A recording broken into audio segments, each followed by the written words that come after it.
Hello and welcome to Classical Titerature, the show where I am considering installing a cup holder on my chaise longue.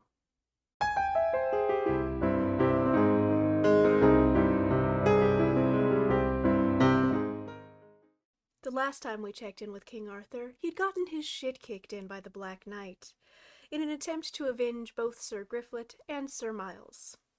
This time, we will see if a shiny new sword helps Arthur with his plight, and then maybe see how he finds his queen, Guinevere. Chapter 3rd. How King Arthur found a noble sword in a very wonderful manner, and how he again fought with it and won that battle. Now, as soon as King Arthur had, by means of that extraordinary balsam, been thus healed of those grievous wounds which he had received in his battle with King Pellinore, he found himself to be moved by a most vehement desire to meet his enemy again, for to try issue of battle with him once more, and so recover the credit which he had lost in that combat. Now, upon the morning of the 4th day, being entirely cured, and having broken his fast, he walked for refreshment beside the skirts of the forest, listening the while to the cheerful sound of the wood birds singing their matins, all with might and main. And Merlin walked beside him, and King Arthur spake his mind to Merlin concerning his intent to engage once more in knightly contest with King Pellinore. And he said, Merlin, it doth vex me very sorely for to have come off so ill in my late encounter with King Pellinore.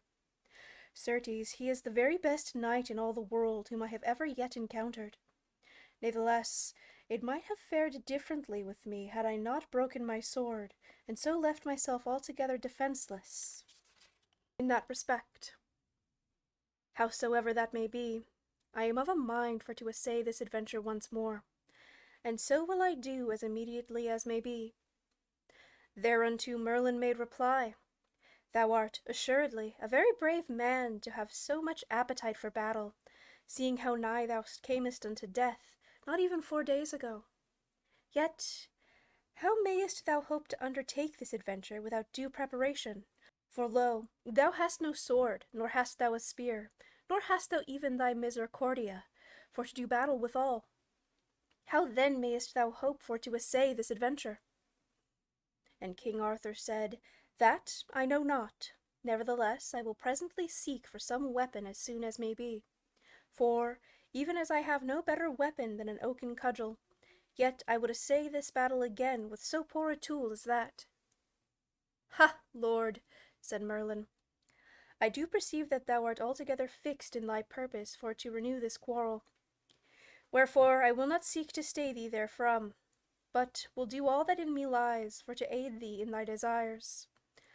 Now to this end I must tell thee that in one part of this forest, which is, indeed, a very strange place, there is a certain woodland sometimes called Arroy, and other times called the Forest of Adventure. For no knight ever entereth therein but some adventure befalleth him. And so close to Arroy is a land of enchantment which has several times been seen. And this is a very wonderful land, for there is in it a wide and considerable lake, which is also of enchantment. And in the centre of that lake there hath for some time been seen the appearance as of a woman's arm, exceedingly beautiful and clad in white samite. And the hand of this arm holdeth a sword of such exceeding excellence and beauty, that no eye hath ever beheld its like. And the name of this sword is Excalibur, it being so named by those who have beheld it because of its marvellous brightness and beauty. For it hath come to pass that several knights have already seen that sword, and have endeavoured to obtain it for their own. But, heretofore, none hath been able to touch it, and many have lost their lives in that adventure. For when any man draweth near unto it, either he sinks into the lake, or else the arm disappeareth entirely, or else it is withdrawn beneath the lake. Wherefore no man hath ever been able to obtain the possession of that sword. Now I am able to conduct thee unto that lake of enchantment, and there thou mayest see Excalibur with thine own eyes. Then when thou hast seen him thou mayest, haply, have the desire to obtain him, which, an thou art able to do, thou wilt have a sword very fitted for to do battle with. Merlin, quoth the king, This is a very strange thing which thou tellest me. Now I am desirous beyond measure for to attempt to obtain this sword for mine own. Wherefore I do beseech thee to lead me with all dispatch to this enchanted lake whereof thou tellest me. And Merlin said, I will do so. And so that morning King Arthur and Merlin took leave of that holy hermit, the king having kneeled in the grass to receive his benediction. And so, departing from that place, they entered the deeper forest once more, betaking their way to that part which was known as Arroy. And after a while they came to Arroy, and it was about noontide. And when they had entered into those woodlands, they came to a certain little open place, and in that place they beheld a white doe with a golden collar about its neck. And King Arthur said, Look, Merlin, yonder is a wonderful sight. And Merlin said, Let us follow that doe. And upon this the doe turned, and they followed it. And by, in following it, they came to an opening in the trees, where was a little lawn of sweet soft grass. Here they beheld a bower, and before the bower was a table spread with a fair snow-white cloth, and set with refreshments of white bread, wine, and meats of several sorts. And at the door of this bower there stood a page, clad all in green, and his hair was as black as ebony, and his eyes as black as jet, and exceedingly bright. And when this page beheld King Arthur and Merlin, he gave them greeting, and welcomed the king very pleasantly, saying, Ha, King Arthur, thou art welcome to this place. Now I prithee dismount, and refresh thyself before going farther. Then was King Arthur a doubt as to whether there might not be some enchantment in this, for to work him an ill.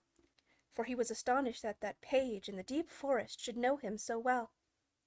But Merlin bade him have good cheer, and he said, Indeed, Lord, thou mayest freely partake of that refreshment which, I may tell thee, was prepared especially for thee. Moreover, in this thou mayest foretell a very happy issue unto this adventure. So King Arthur sat down to the table with great comfort of heart, for he was an hungered. And that page and another like unto him ministered unto his needs, serving him all the food upon silver plates, and all the wine in golden goblets, as he was used to being served in his own court. Only that those things were much more cunningly wrought and fashioned, and were more beautiful than the table furniture of the king's court. Then, after he had eaten his fill, and had washed his hands from a silver basin, which the first page offered to him, and had wiped his hands upon a fine linen napkin, which the other page brought unto him, and after Merlin had also refreshed himself, they went their way, greatly rejoicing at this pleasant adventure, which, it seemed to the king, could not but betoken a very good issue to his undertaking. Now about the middle of the afternoon King Arthur and Merlin came, of a sudden, out of the forest and upon a fair and level plain, bedight all over with such a number of flowers that no man could conceive of their quantity, nor of the beauty thereof. And this was a very wonderful land, for lo, all the air appeared as if it were to be of gold, so bright was it, and so singularly radiant. And here and there upon that plain were sundry trees all in blossom, and the fragrance of the blossoms was so sweet that the king had never smelt any fragrance like to it. And in the branches of those trees were a multitude of birds of many colors, and the melody of their singing ravished the heart of the hearer. And midway in the plain was a lake of water as bright as silver, and all around the borders of the lake were incredible numbers of lilies and of daffodils. Yet, although this place was so exceedingly fair, there was, nevertheless, nowhere about it a single sign of human life of any sort, but it appeared altogether as lonely as the hollow sky upon a day of summer.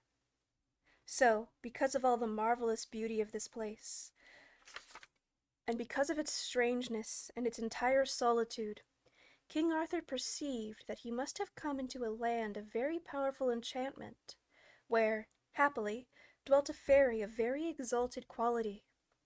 Wherefore his spirit was enwrapped in a manner of fear, as he pushed his great milk-white war-horse through that long fair grass, all bedight with flowers, and he wist not what strange things were about to befall him. So when he had come unto the margin of the lake, he beheld there the miracle that Merlin had told him of aforetime. For lo, in the midst of the expanse of water, there was the appearance of a fair and beautiful arm, as of a woman, clad all in white samite. And the arm was encircled with several bracelets of wrought gold, and the hand held a sword of marvelous workmanship aloft in the air above the surface of the water, and neither the arm nor the sword moved so much as a hair's breadth, but were motionless, like to a carven image upon the surface of the lake. And behold, the sun of that strange land shone down upon the hilt of the sword, and it was of pure gold beset with jewels of several sorts, so that the hilt of the sword and the bracelets that encircled the arm glistened in the midst of the lake, like to some singular star of exceeding splendor. And King Arthur sat upon his war horse and gazed from a distance at the arm and the sword, and he greatly marvelled thereat. Yet he wist not how he might come at that sword, for the lake was wonderfully wide and deep. Wherefore he knew not how he might come thereunto, for to make it his own. And as he sat pondering this thing within himself, he was suddenly aware of a strange lady, who approached him through those tall flowers that bloomed along the margin of the lake. And when he perceived her coming toward him, he quickly dismounted from his war horse, and he went forward for to meet her, with the bridle rein over his arm. And when he had come nigh to her, he perceived that she was extraordinarily beautiful, and that her face was like wax for clearness, and that her eyes were perfectly black, and that they were as bright and glistening as though they were two jewels set in ivory. And he perceived that her hair was like silk, and as black as it was possible to be, and so long that it reached unto the ground as she walked. And the lady was clad all in green, only that a fine cord of crimson and gold was interwoven into the plaits of her hair. And around her neck there hung a very beautiful necklace of several strands of opal stones and emeralds, set in cunningly wrought gold, and around her wrists were bracelets of the like sort, of opal stones and emeralds set into gold. So when King Arthur beheld her wonderful appearance, that it was like to an ivory statue of exceeding beauty, clad all in green, he immediately kneeled before her, in the midst of all those flowers, as he said, Lady, I do certainly perceive that thou art no mortal damsel, but that thou art fay. Also that this place, because of its extraordinary beauty, can be no other than some land of faery, into which I have entered. And the lady replied, King Arthur, thou sayest soothly, for I am indeed faery. Moreover, I may tell thee that my name is Nemoun, and I am the chiefest of those ladies of the lake, of whom thou mayest have heard people speak. Also thou art to know, what thou beholdest yonder as a wide lake is, in truth, a plain, like unto this, all bedight with flowers. And likewise thou art to know that in the midst of that plain there standeth a castle of white marble, and of ultramarine, illuminated with gold. But, lest mortal eyes should behold our dwelling place, my sisters and I have caused it to be that this appearance as of a lake should extend all over that castle, so that it is entirely hidden from sight. Nor may any mortal man cross that lake, saving in one way, otherwise he shall certainly perish therein. Lady, said King Arthur, that which thou tellest me causes me to wonder a very great deal, and indeed I am afraid that in coming hitherward I have been doing amiss for to intrude upon the solitude of your dwelling place. Nay, not so, King Arthur, said the Lady of the Lake, for in truth thou art very welcome hereunto. Moreover, I may tell thee that I have a greater friendliness for thee and those noble knights of thy court than thou canst easily wot of. But I do beseech thee of thy courtesy for to tell me what it is that brings thee to our land. Lady, quoth the king, I will tell thee the entire truth. I fought of late a battle with a certain sable knight, in the which I was sorely and grievously wounded, and wherein I burst my spear, and snapped my sword, and lost even my miscordia, so that I had not a single thing left by way of a weapon. so that I had not a single thing left me by way of a weapon. In this extremity, Merlin here told me of Excalibur, and of how he is continually upheld by an arm in the midst of this magical lake. So I came hither, and behold, I find it even as he hath said. Now, lady, and it may be possible, I would fain achieve that excellent sword, that, by means of it, I might fight my battle to its entire end. "Ha, my lord king," said the Lady of the Lake, "that sword is no easy thing for to achieve, and moreover I may tell thee that several knights have lost their lives by attempting that which thou hast a mind to do. For in sooth, no man may win yonder sword unless he be without fear and without reproach." "Alas, lady," quoth King Arthur, "that is indeed a sad saying for me. For though I may not lack in knightly courage, yet, in truth, there may be many things wherewith I do reproach myself withal. Natheless, I would fain attempt this thing, even an it be to my great endangerment. Wherefore, I pray thee tell me how I may best undertake this adventure." "King Arthur," said the Lady of the Lake, "I will do what I say to aid thee in thy wishes in this matter." Whereupon she lifted a single emerald that hung by a small chain of gold at her girdle, and lo, the emerald was cunningly carved into the form of a whistle. And she set the whistle to her lips, and blew upon it very shrilly. Then straightway there appeared on the water, a great way off, a certain thing that shone very brightly. And this drew near with great speed, and as it came nigh, behold, it was a boat, all carven of brass.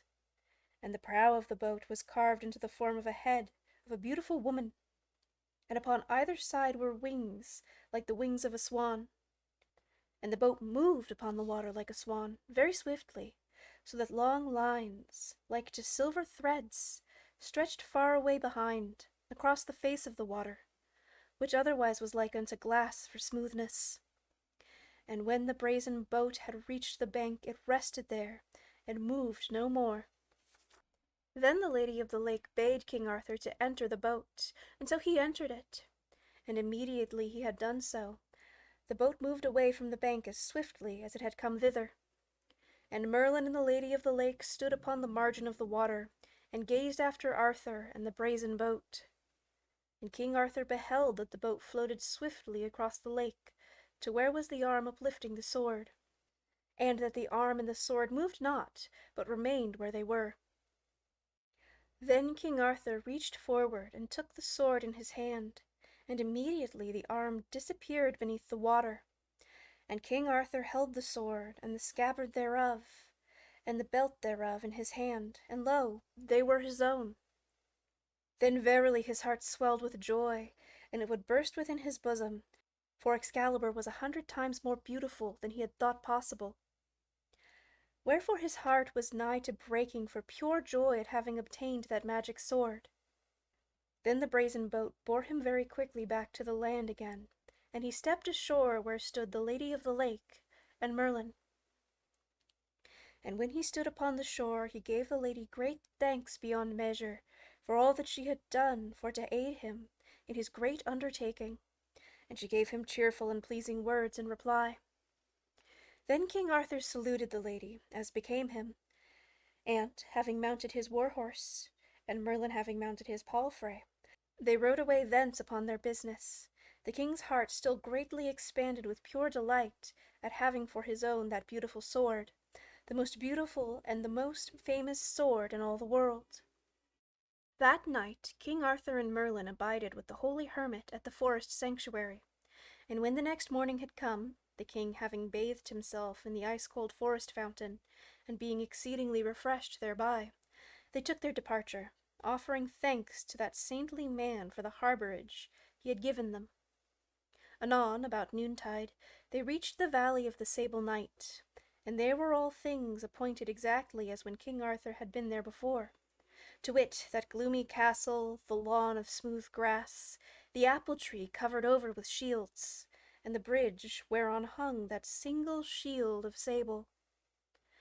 "Now, Merlin," quoth Arthur, I do this time most strictly forbid thee for to interfere in this quarrel, nor shalt thou, under pain of my displeasure, exert any of thy arts of magic in my behalf. So hearken thou to what I say, and heed it with all possible diligence. Thereupon straightway the king rode forth upon the bridge, and, seizing the brazen maul, he smote upon the sable shield with all his might and main. Immediately the portcullis of the castle was let fall as Thereupon straightway the king rode forth upon the bridge, and, seizing the brazen maul, he smote upon the sable shield with all his might and main.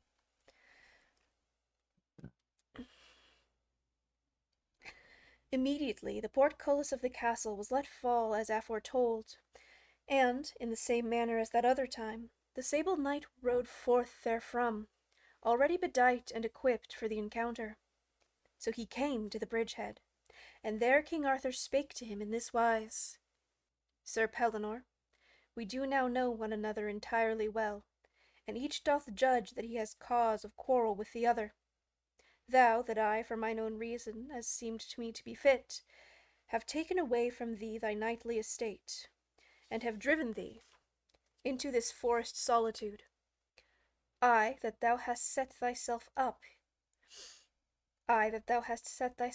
here for to do injury and affront to knights, and lords, and other people of this kingdom of mine.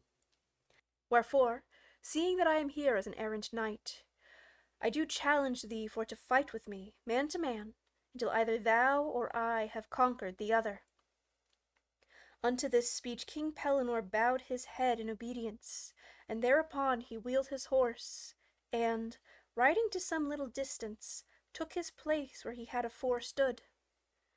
And King Arthur also rode to some little distance, and took his station where he had afore stood.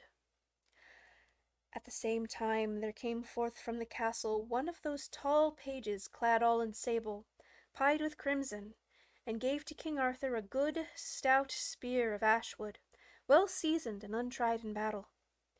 And when the two knights were duly prepared, they shouted and drave their horses together, one smiting the other so fairly in the midst of his defences that the spears shivered in the hands of each, bursting all into small splinters, as they had aforetime done. Then each of these two knights immediately voided his horse with great skill and address, and drew each his sword. And thereupon they fell to at a combat, so furious and so violent, that two wild bulls upon the mountains could not have engaged in a more desperate encounter. But now, having Excalibur for to aid him in his battle, King Arthur soon overcame his enemy. For he gave him several wounds, and yet received none himself, nor did he shed a single drop of blood in all that fight, though his enemy's armor was in a little while all stained with crimson. And at last King Arthur delivered so vehement a stroke that King Pellinore was entirely benumbed thereby, wherefore his sword and shield fell down from their defence, his thighs trembled beneath him, and he sank unto his knees upon the ground. Then he called upon Arthur to have mercy, saying, Spare my life, and I will yield myself unto thee. And King Arthur said, I will spare thee, and I will do thee more than that.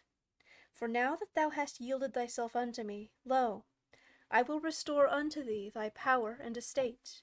For I bear no ill will toward thee, Pellinore, natheless I can brook no rebels against my power in this realm.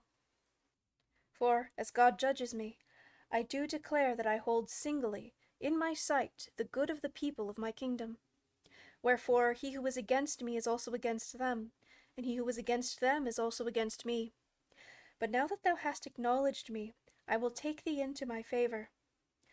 Only as a pledge of thy good faith toward me in the future, I shall require it of thee that thou shalt send me as hostage of thy good will thy two eldest sons, to wit, Sir Agaval and Sir Lamorak. Thy young son, Dornar, thou mayest keepeth with thee for thy comfort. So those two young knights above mentioned came to the court of Arthur, and they became very famous knights, and by were made fellows in great honour of the Round Table. And King Arthur and King Pellinore went together into the castle of King Pellinore, and there King Pelinor's wounds were dressed, and he was made comfortable. That night King Arthur abode in the castle of King Pellinor, and when the next morning had come, he and Merlin returned unto the court of the king, where it awaited him in the forest at that place where he had established it. Now King Arthur took very great pleasure unto himself, as he and Merlin rode together and returned through that forest. For it was the leafiest time of all the year, what time the woodlands decked themselves in their best apparel of clear, bright green. Each bosky dell and dingle was full of the perfume of the thickets, and in every tangled depth the small bird sang with all his might and main, as though he would burst his little throat with the melody of his singing. And the ground beneath the horses' feet was so soft with fragrant moss that the ear could not hear any sound of hoof-beats upon the earth. And the bright yellow sunlight came down through the leaves, so that all the ground was scattered over with a great multitude of trembling circles, as of pure yellow. And anon that sunlight would fall down upon the armed knight as he rode, so that every little while his armor appeared to catch fire with a great glory, shining like a bright star amid the dark shadows of the woodland. So it was that King Arthur took great joy in that forest land, for he was without ache or pain of any sort, and his heart was very greatly elated with the wonderfulness of the success of that adventure into which he had entered. For in that adventure he had not only won a very bitter enemy into a friend who should be of great usefulness and satisfaction to him, but likewise he had obtained for himself a sword, the like of which the world had never before beheld. And whenever he would think of that singularly splendid sword which now hung by his side, and whenever he remembered that land of faery into which he had wandered, and of that which had befallen him therein, his heart would become so greatly elated with pure joyousness that he hardly knew how to contain himself because of the great delight that filled his entire bosom. And indeed, I know of no greater good that I could wish for you in all your life than to have you enjoy such happiness as cometh to one when he hath done his best endeavor and hath succeeded with great entirety in his undertaking. For then all the world appears to be filled as with a bright shining light, and the body seemeth to become so elated that the feet are uplifted from heaviness, and touch the earth very lightly, because of the lightness of spirit within.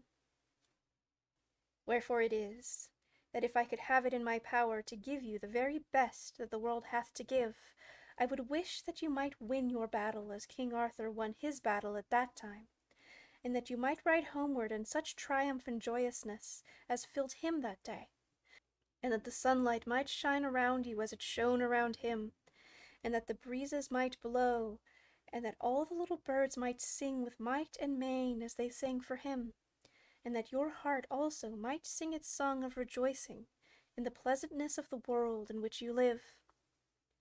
Now as they rode thus through the forest together, Merlin said to the king, Lord, which wouldest thou rather have, Excalibur, or the sheath that holds him?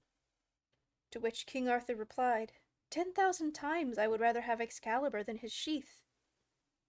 In that thou art wrong, my lord, said Merlin, for let me tell thee that though Excalibur is of so great a temper that he may cut in twain either a feather or a bar of iron, yet is his sheath of such a sort that he who wears it can suffer no wound in battle, neither may he lose a single drop of blood. In witness whereof thou mayest remember in thy late battle with King Pellinor, thou didst suffer no wound, nor didst thou lose any blood. Then King Arthur directed a countenance of great displeasure upon his companion, and he said, Now, Merlin, I do declare that thou hast taken from me the entire glory of that battle which I have lately fought. For what credit may there be to any knight who fights his enemy by means of enchantment such as thou tellest me of? And indeed I am minded to take this glorious sword back to that magic lake, and to cast it therein where it belongeth. For I believe that a knight should fight by means of his own strength, and not by means of magic. My lord, said Merlin, assuredly thou art entirely right in what thou holdest. But thou must bear in mind that thou art not an ordinary errant knight, but that thou art a king, and that thy life belongeth not unto thee, but unto thy people. Accordingly, thou hast no right to imperil it, but shouldest do all that lieth in thy power for to preserve it. Wherefore thou shouldest keep that sword, so that it may safeguard thy life. Then King Arthur meditated that saying for a long while in silence, and when he spake it was in this wise: Merlin, thou art right in what thou sayest, and, for the sake of my people, I will keep both Excalibur for to fight for them, and likewise his sheath, for to preserve my life for their sake. Natheless, I will never use him again saving in serious battle. And King Arthur held to that saying, so that thereafter he did no battle in sport, except with lance and a horseback. King Arthur kept Excalibur as the chiefest treasure of all his possessions. For he said to himself, such a sword as this is fit for a king above all other kings, and a lord above all other lords. Now as God hath seen fit for to entrust that sword into my keeping in so marvellous a manner as fell about, so must he mean that I am to be his servant, for to do unusual things. Wherefore I will treasure this noble weapon not more for its excellent worth, than because it shall be unto me as a sign of those great things that God, in his mercy, hath evidently ordained for me to perform for to do him service. So King Arthur had made for Excalibur a strong chest or coffer, bound around with many bands of wrought iron, studded all over with great nails of iron, and locked with 3 great padlocks. In this strong box he kept Excalibur lying upon a cushion of crimson silk, and wrapped in swathings of fine linen, and very few people ever beheld the sword in its glory, excepting when it shone like a sudden flame in the uproar of battle. For when the time came for King Arthur to defend his realm or his subjects from their enemies, then he would take out the sword, and fasten it upon the side of his body, and when he did so he was like unto the hero of God girt with a blade of shining lightning. Yea, at such times Excalibur shone with so terrible a brightness, that the very sight thereof would shake the spirits of every wrongdoer with such great fear that he would, in a manner, suffer the pangs of death, ere ever the edge of the blade had touched his flesh. So King Arthur treasured Excalibur, and the sword remained with him for all his life, wherefore the name of Arthur and of Excalibur are one. So I believe that the sword is the most famous of any that ever was seen or heard tell of in all the courts of chivalry. As for the sheath of the blade, King Arthur lost that through the treachery of one who should, by rights, have been his dearest friend, as you shall hear of anon.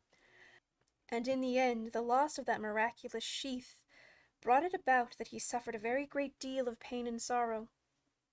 All of that you shall read of, God willing, in due season. So endeth the story of the winning of Excalibur, and may God give unto you in your life that you may have his truth to aid you, like a shining sword, for to overcome your enemies. And may he give you faith, for faith containeth truth, as a scabbard containeth its sword. And may that faith heal all your wounds of sorrow, as the sheath of Excalibur healed all the wounds of him who wore that excellent weapon.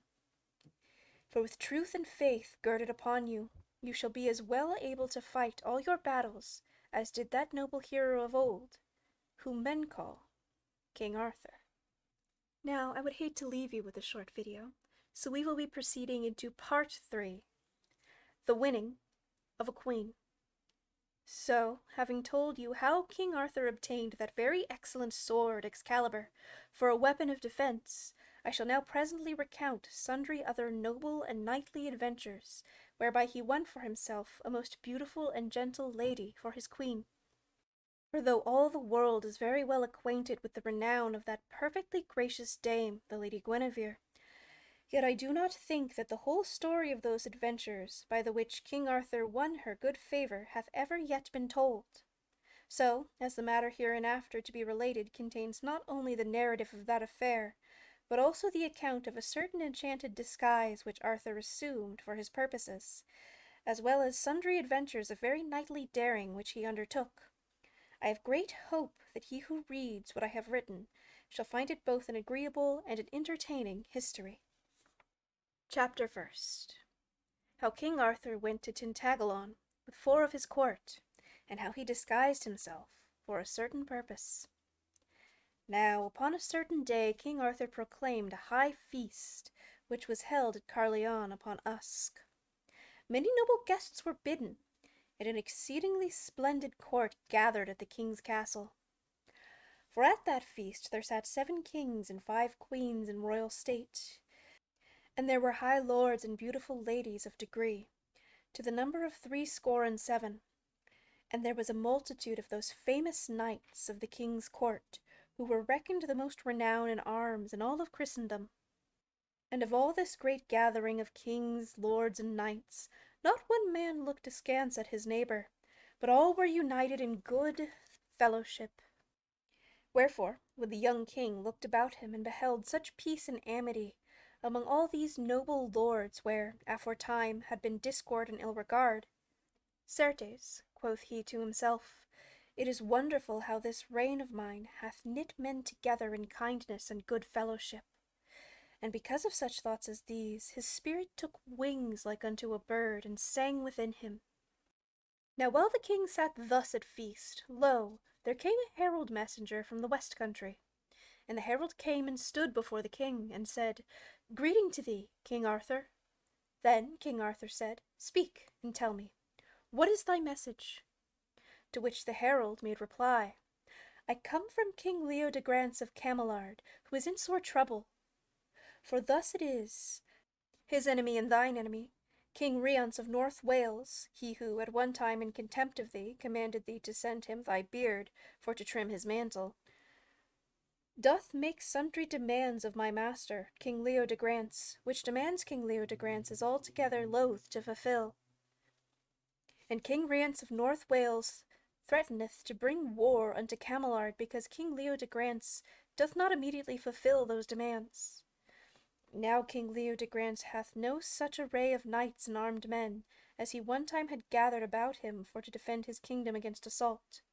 For since thou and thy majesty hath brought peace to this realm, and hath reduced the power of all those kings under thee, those knights who once made the court of King Leodegrance so famous have gone elsewhither for to seek better opportunities for their great valor and prowess at arms than his peaceful court may afford. Wherefore my master, King Leodegrance, doth beseech aid of thee, who art his king and overlord. To these things that the herald messenger said, King Arthur, and all that court that feasted with him, listened in entire silence. And the king's countenance, which erstwhile had been expanded with cheerfulness, became overcast and dark with anger. Ha! he cried, this is, verily, no good news that thou hast brought hither to our feast. Now I will give what aid I am able to thy master, King Leodegrance, in this extremity, and that right speedily. But tell me, Sir Herald, what things are they that King Rience demandeth of thy master? That I will tell you, lord, quoth the herald messenger. Firstly, King Rience maketh demand upon my master of a great part of those lands of Camelard, that march upon the borders of North Wales.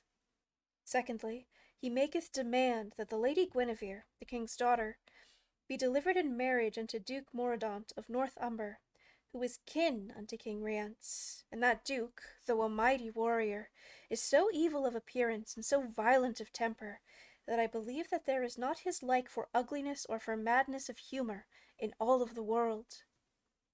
Now when King Arthur heard this that the messenger said, he was immediately seized with an extraordinary passion of anger. For his eyes appeared, and it were, to shoot forth sparks of pure light. His face flamed like fire, and he ground his teeth together like the stones of a quern. Then he immediately rose from the chair where he sat, and went forth from that place. And all those who beheld his anger shuddered thereat, and turned their eyes away from his countenance. Then King Arthur went into an inner room of the castle by himself, and there he walked up and down for a great while, and in that time no one of his household dared to come nigh to him.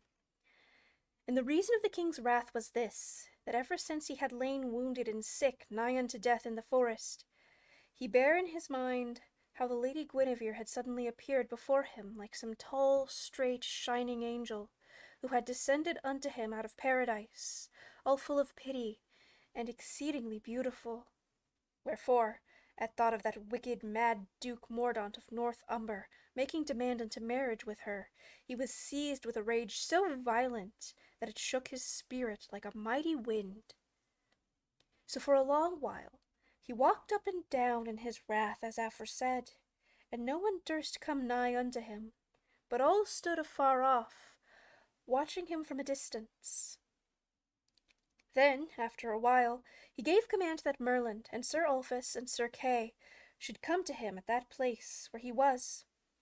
And when they had come thither, he talked to them for a considerable time, bidding Merlin for to make ready to go upon a journey with him, and bidding Sir Ulfius and Sir Kay for to gather together a large army of chosen knights and armed men, and to bring that army straightway into those parts co-adjacent to the royal castle of Tintagellon, which same standeth close to the borders of North Wales and of Camelard. So Sir Ulfius and Sir Kay went about to do as King Arthur commanded, and Merlin also went about to do as he commanded. And the next day King Arthur and Merlin, together with certain famous knights of the king's court, who were the most approved at arms of all those about him, to wit, Sir Gawain and Sir Iwain, who were nephews unto the king, and Sir Pelleas and Sir Geraint, the son of Erbin, set forth for Tintagellon across the forest land of Usk. So they travelled for all that day and part of the next, and that without adventure or misadventure of any sort. So they came at last to that large and noble castle, hight Tintagellon, which guards the country bordering upon Camelard and North Wales. Here King Arthur was received with great rejoicing, for whithersoever the king went, the people loved him very dearly. Wherefore the folk of Tintagellon were very glad when he came unto them. Now the morning after King Arthur had come into Tintagellon, the summer night having been very warm, he and Merlin were glad to arise betimes, to go abroad for to enjoy the dewy freshness of the early daytime. So in the cool of the day they walked together in the garden, which was a very pleasant place, and beneath the shadow of a tall, straight tower. And all around about were many trees with a good shade, where the little birds sang sweetly in the cheerfulness of the summer weather. And here King Arthur opened his mind very freely to Merlin, and he said, Merlin, I do believe that the Lady Guinevere is the fairest lady in all of the world, wherefore my heart seems ever to be entirely filled with love for her, and that to such a degree that I think of her continually by day, whether I be eating, or drinking, or walking, or sitting still, or going about my business, and likewise I dream of her many times at night.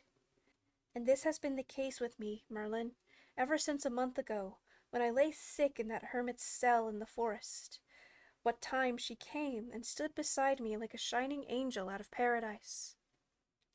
So I am not willing that any other man than I should have her for his wife. Now I know very well that thou art wonderfully cunning in those arts of magic that may change a man in his appearance, so that even those who know him best may not recognize him. Wherefore I very greatly desire it of thee, that thou wilt so disguise me that I may go, unknown of any man, into Camelard, and that I may dwell there in such a way that I may see the Lady Guinevere every day. For I tell thee very truly, that I greatly desire to behold her in such a wise that she may not be in any way witting of my regard. Likewise, I would fain see for myself how great may be the perils that encompass King Leodegrance, the king being my right good friend. My lord king, said Merlin, it shall be as thou desirest, and this morning I will cause thee to be so disguised that no one in all the world shall be able to know thee, who thou art. So that morning, a little before the prime, Merlin came unto the king where he was, and gave him a little cap. And the cap was of such a sort that when the king set it upon his head, he assumed, upon the instant, the appearance of a rude and rustic fellow from the countryside. Then the king commanded that a jerkin of rough frieze should be brought to him, and with it he hid that golden collar and its jewel pendant, which he continually wore about his neck.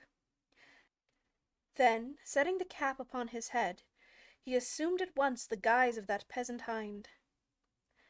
Whereupon, being thus entirely disguised, he quitted Tintagalong unknown of any man, and took his way afoot unto the town of Cameliard. Now toward the slanting of the day he drew nigh to that place, and lo!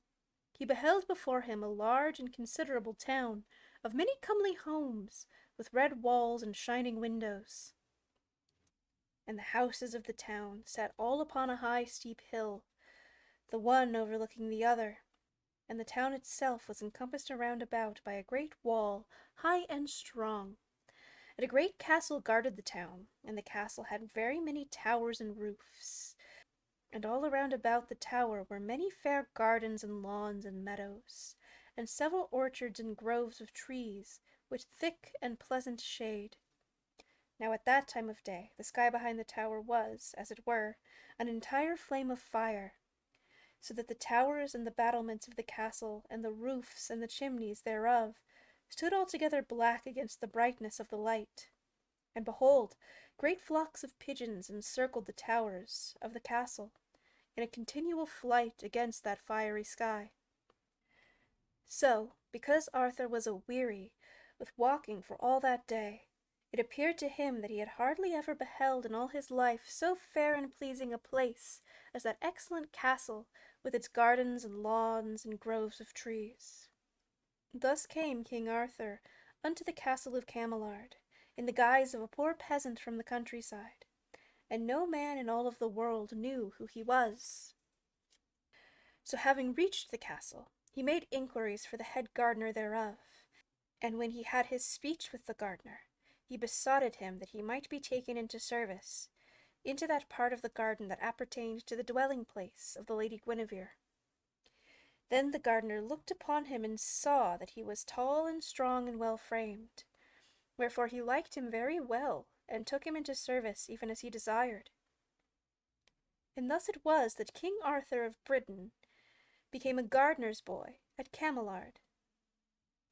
Now the king was very glad to be in that garden, for in this pleasant summer season the Lady Guinevere came every day to walk with her damsels among the flowers, and King Arthur, all disguised as a peasant gardener boy, beheld her very many times when she came thither. So King Arthur abode at that place for about a week, and he took no care that in all that time he enjoyed none of his kingly estate, but was only a gardener's boy in the castle garden of Cameliard. Now it happened upon a day when the weather was very warm, that one of the damsels who was in attendance upon the Lady Guinevere arose all in the early morning, while the air was still cool and refreshing. So leaving the Lady Guinevere still sleeping, this damsel, whose name was Melusine of the White Hand, went into the anteroom, and, opening the casement thereof, looked forth into that garden of roses which joined the Lady Guinevere's bower. Now there was at that place a carven marble figure of a youth, holding in his arms a marble ewer, and a fountain of water, as clear as crystal, flowed out from the ewer into a basin of marble. And the figure, and the fountain, and the marble basin into which the fountain flowed lay beneath the shadow of a linden tree. And all around was a thick growth of roses, so that the place was entirely hidden, saving only from those windows the castle that were above. So it befell that as the damsel looked down thitherward out of the window, she beheld a very wonderful sight. For lo, a strange knight kneeled beside the fountain, and bathed his face and his bosom in the crystal water thereof. And the damsel saw that the sunlight fell down through the leaves of the linden tree, and lay upon that strange knight. And she perceived that his hair and beard were the color of red gold, shining surpassingly in the brightness of the morning. And she beheld that his brow and his throat and his bosom were white like alabaster. And she beheld that around his neck and shoulders there hung a gold collar of marvelous beauty, so that when the sunlight shone upon it, it flashed like pure lightning. So beholding this strange appearance, as it were a vision, the damsel Melusine stood for a long while, all entranced with wonder and with pleasure, and wist not whether that which she saw was a dream or no dream, nor whether he who sat there was a spirit, or whether he was a man of flesh and blood. Then, by and by, recovering somewhat from her astonishment, she withdrew herself softly from the casement, and, turning about, ran fleetingly down the turret stairs, and so came out thence into the fair and blooming garden at the foot of the tower. So she ran through the garden with all speed and silence, and thus came down an alleyway into the marble fountain, and the linden trees and the rose trees around about, where she had anon beheld that strange knight bathing himself in the crystal waters. But King Arthur had heard the coming of that damsel, and had speedily set the cap upon his head again, so that when the damsel Melusine came thither, she found no one by the fountain but the gardener's boy. Of him she demanded, "Who art thou, fellow, and why sittest thou here by the fountain?" And unto her he replied, "I am the gardener's lad, who came a short time ago to take service at this place." "Then tell me, fellow," quoth she, "and tell me truly, who was that young knight who was here beside the fountain but now, and whither hath he gone?" "Lady, whereunto?" he said. "There has been no one at this fountain this day, but only I." "Nay, fellow," she cried, "thou art deceiving me, for I do assure thee that with mine own eyes I beheld but now, where a strange young knight sat bathing himself in the waters of this fountain." And the gardener's boy said, "Lady, that which I have told you is the very truth, for indeed there hath no one been here this morn but only I. Wherefore, an thou deemest thou hast seen any one else, thou art certainly mistaken." At this the damsel set her look upon him in great perplexity. Likewise she marvelled very greatly, for she could not altogether disbelieve him. Nor yet could she entirely believe him either, because her eyes had beheld that which she had beheld, and she wotted that she had not been mistaken. Therefore she knew not what to think, and because of her perplexity she felt a great displeasure at that gardener's boy. "Truly, wherefore," she said, "if thou art deceiving me, I shall certainly cause thee to suffer a great deal of pain, for I shall have thee whipped with cords." Thereupon she turned and went away from that place, much marvelling at that strange thing, and wondering what it all signified.